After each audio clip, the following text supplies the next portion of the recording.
Kameron stood in the middle of the unfinished bar. The place felt more like a construction site than a future hotspot.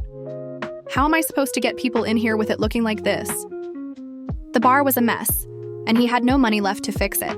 His dream of a lively, music-filled space seemed further away than ever. He needed more cash. Maybe I just need to open it anyway, he thought to himself. Something had to give. Kameron stared at the unfinished space, frustration creeping in. Maybe I should just ask my parents for more money, he thought, his mind racing. They'd probably say I'm not cut out for this. The idea of asking for more help felt like defeat, but without it, this place would never see the light of day.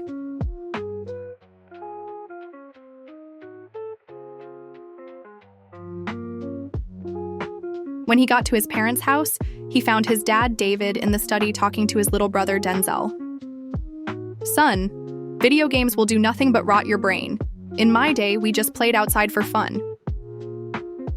Kameron waited for his father to join him in the kitchen. You need money, his father said flatly, not even phrasing it as a question. Yeah, the bar's not ready, and I just need a little more to... No, his father cut him off. I already gave you $10,000. That was your start. If you can't make something of it, that's on you. Kameron clenched his jaw. Dad, come on. It's not like... You wanted to do this on your own? Then do it, his father exclaimed. Figure it out. That's what real business owners do. Kameron exhaled sharply, biting back a retort. He knew arguing wouldn't change a thing. Right, he muttered, looking at his phone. Thanks for the talk. Where's Mom? Son, she's not going to give you money either. You can't run to Mommy to fix your problems. But Kameron was already off looking for his mother. God help this child, Dave thought to himself. Kameron stepped out onto the sun-drenched patio, the scent of chlorine mixing with the floral breeze drifting from the garden. Here he found his mother, Nadine, in a large brim hat and oversized sunglasses perched on her face. Nearby was his baby sister, Nina. Go to the pool house and get some shorts and join me, sweetheart, his mother cooed. Kameron returned, now in a pair of crisp swim trunks. So, his mother said, looking up at him, I really doubt my young businessman wants to hang out with his mom and baby sister. What do you really want, Kameron? Mom, Kameron started. The club is coming along great, and I am so grateful for all your help. It's just, I still need to paint. And my bed. I need a new bed. Mom, I am not sleeping well. Can you please help me out and give me a small loan? I just need a little bit more money. Oh, honey, I am glad you're grateful. However, we are not giving you any money. You need to do this on your own. But on the bright side, you can take a bed from here. Yay. Kameron clenched his jaw, staring out at the shimmering pool. He'd expected resistance from his dad, but from her, that stung. Kameron pouted, sitting down again. Guess I'll just start selling lemonade out front. His mother let out a laugh, loud and carefree, as she adjusted her sunglasses. Well, if it's good enough, maybe you'll start a trend. You can call it Cameron's Crisis Lemonade, refreshing with a side of bad decisions. Cameron's father walked out onto the patio, glancing at him with a frown. Let me guess. You asked your mother for money and she said no? Kameron rolled his eyes. Yeah, exactly. His father chuckled. Knew it. You'll figure it out. Now spend some time with the baby. That would cheer anyone up.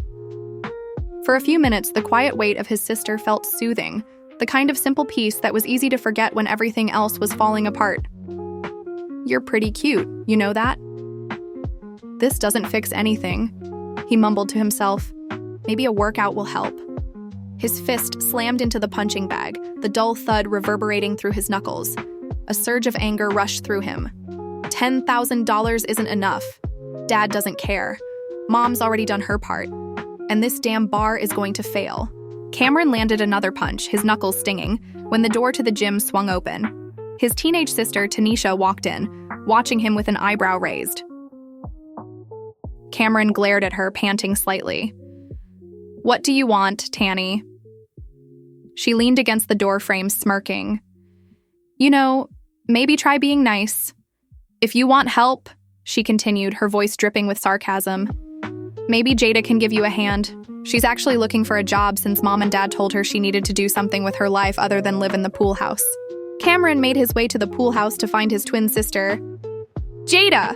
It's great to see you, sis. Sounds like you want something. Spit it out, she said. Jada, I need your help at the bar. I need help running the place.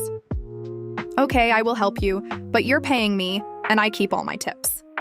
Turning to leave, she added, and keep the creeps away from me. I will see you tonight. Kameron had one more stop to make. He was going to see if his much older half-brother, Dwayne, had any advice for him. Kameron showed up to Dwayne's house to unload his frustration. Man, Dad wouldn't give me a single extra dollar for the bar, he grumbled. But didn't he give you way more when you were starting out? Smirking, Dwayne said, yeah, but that's because I had an actual plan. You just bought a half-built lot and hoped for the best.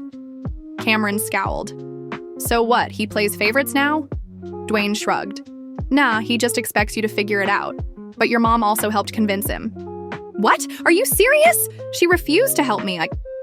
What a bit. Shocked, Dwayne said. That's uncalled for. Show some respect for your amazing mother, Kameron. Listen, kid, I have to take this call, but I will send some card buddies your way to liven up the place and give you business. Later that night, Kameron and Jada opened the bar. It had been hours and still no customers. Jada shook the cocktail shaker with practiced ease, smirking as the bar's door creaked open. Without looking up, she muttered, well, our first brave soul of the night. Welcome to the most underfunded bar in town, where the drinks are strong and the furniture is optional. She poured the drink smoothly into a glass, finally glancing at the customer with a raised brow. What's your poison? And don't say surprise me. I'm fresh out of miracles. The customer, a middle-aged man with a cocky grin, slid onto a bar stool and eyed Jada up and down. Depends, he drawled. You on the menu, sweetheart? 'Cause I'd love a tall glass of you. Jada didn't even blink. She set the drink down in front of him with a smirk. Sorry, buddy, but this bar's got a strict no health code violations policy. Kameron cringed from the other end of the bar, while the customer let out a chuckle, clearly unfazed.